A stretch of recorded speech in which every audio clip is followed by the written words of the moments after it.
मुकेश सहनी के 70 वर्षीय पिता जीतन सहनी के हत्याकांड में रोज नए नए खुलासे हो रहे हैं। अब इसमें गांजा, भांग और शराब जो है वो जुड़ गया है। हालांकि शराब तो पहले से भी जुड़ा था, लेकिन वो पीने वाला शराब जुड़ा था। अब जो है बेचने वाला शराब जुड़ गया है।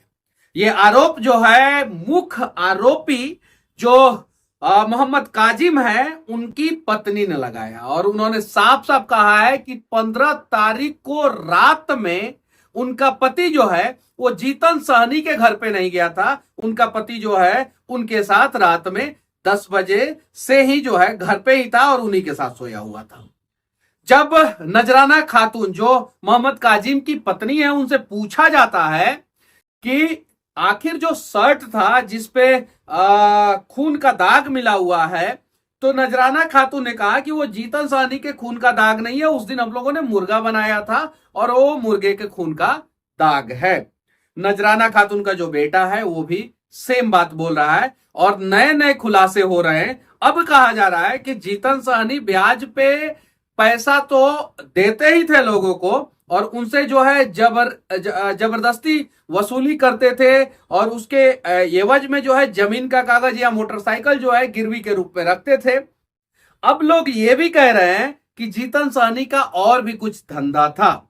नजराना खातून ने अलग अलग इंटरव्यू में कहा है कि जीतन सहनी जो है शराब बेचते थे और वो मेरे पति को भी बुला के जो है शराब पिलाते थे, गांजा और भांग भी बेचा करते थे और मेरे पति और जीतन सहनी के बीच में जो है वो चाचा भतीजा का रिश्ता था।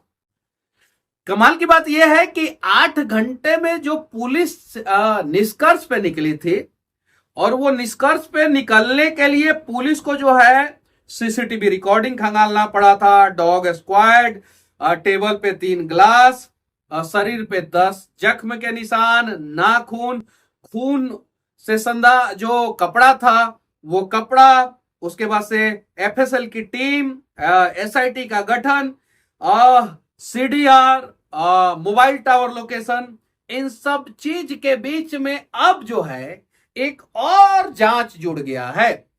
जो इंडी ब्लॉक के लोग हैं वो कह रहे हैं कि अब जो है सीबीआई जांच हो इस केस का। और जैसा कि मुकेश सहनी के कुछ इंटरव्यू से प्रतीत हो रहा है कि उन्हें नीतीश जी के पुलिस पे अब भरोसा नहीं है। मुकेश सहनी के कुछ करीबियों ने यह आरोप लगाया है कि जल्दी पुलिस जो है आरोपी तक पहुंचने के प्रयास में जो है कहीं असली मुजरिम को छोड़ दे और किसी बेगुनाह को पकड़ के जेल में ना डाल दे। 4 लोगों का नाम आया है। एक आदमी का नाम जो है मोहम्मद काजिम, जो 40 साल के हैं, उनका पहले ही आ गया था। उसके बाद से सितारे खान, मोहम्मद आजाद और छोटे लहरी खान, ये 4 लोगों का नाम सामने आया है। 8 घंटा वाला जांच रिपोर्ट में जो 4 आदमी का नाम सामने आया है मुजरिम के रूप में, उस पे लोग जो है अब सवाल खड़ा करना शुरू कर दिए हैं।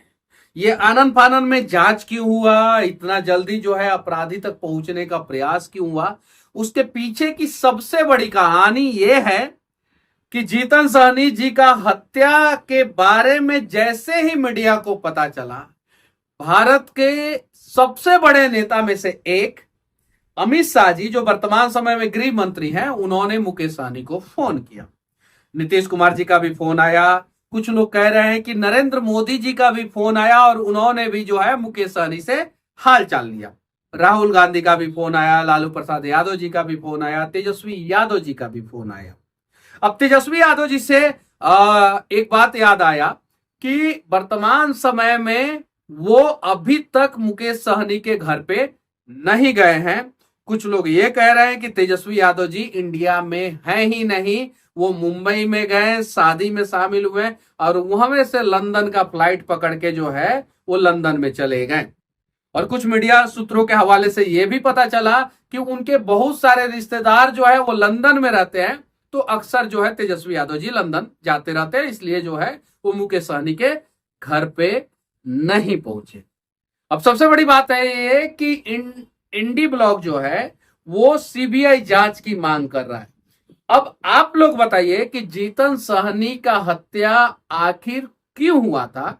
जीतन सहनी आखिर किस प्रकार का बिजनेस करते थे, और क्या जो ये 4 अपराधी पकड़े गए हैं ये असली मुजरिम है, या राजनीतिक दबाव में पुलिस ने आनन फानन में अपराधियों तक पहुंचने के प्रयास में किसी 4 निर्दोष को ही उठा के डाल दिया। अब इन सब पे जो है सवाल खड़े हो रहे हैं, और सवाल का जवाब जो है आप लोग भी दे सकते हैं, इसीलिए कमेंट बॉक्स बना है, और कमेंट बॉक्स में आप लोग अपना स्वतंत्र राय रख सकते हैं। बाकी जीतन सहनी के हत्या के बाद छपरा में भी जो है वो 3 लोगों की हत्या हुई, मोतिहारी में 2 लोगों की हत्या हुई, और उसके बाद फिर मोतिहारी के ही एक ढाका जगह है जहां पे 4 लोग जो है वो दुर्घटना के शिकार हुए और 4 लोगों की मौत हो गई। इन सब का कहीं भी प्रिंट मीडिया में एक जगह मिला, एक दिन के लिए इलेक्ट्रॉनिक्स मीडिया में ब्रेकिंग न्यूज के रूप में चला, और उसके बाद से जिस प्रकार से जीतन सहनी के हत्याकांड का उद्भेदन और पल पल की घटनाओं को कवरेज किया गया, उस प्रकार से और घटनाओं को कवरेज नहीं किया गया।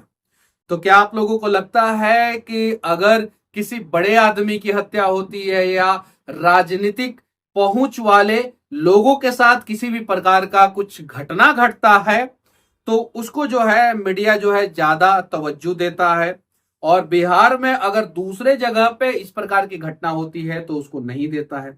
इस पे भी जो है आप लोग अपना राय रख सकते हैं। बाकी एक और महत्वपूर्ण चीज है जो बिहार के लिए, और उस पे भी मीडिया को फोकस करना चाहिए। बिहार में बाढ़ एक बहुत बड़ी समस्या है, और उसका भी समाधान कैसे हो सकता है उस पे भी थोड़ा हम लोगों को आवाज उठाना चाहिए। बाकी मेरा ये प्रयास, ये वीडियो आप लोगों को कैसा लगा कमेंट बॉक्स में आप अपना राय रख सकते हैं। जय हिंद।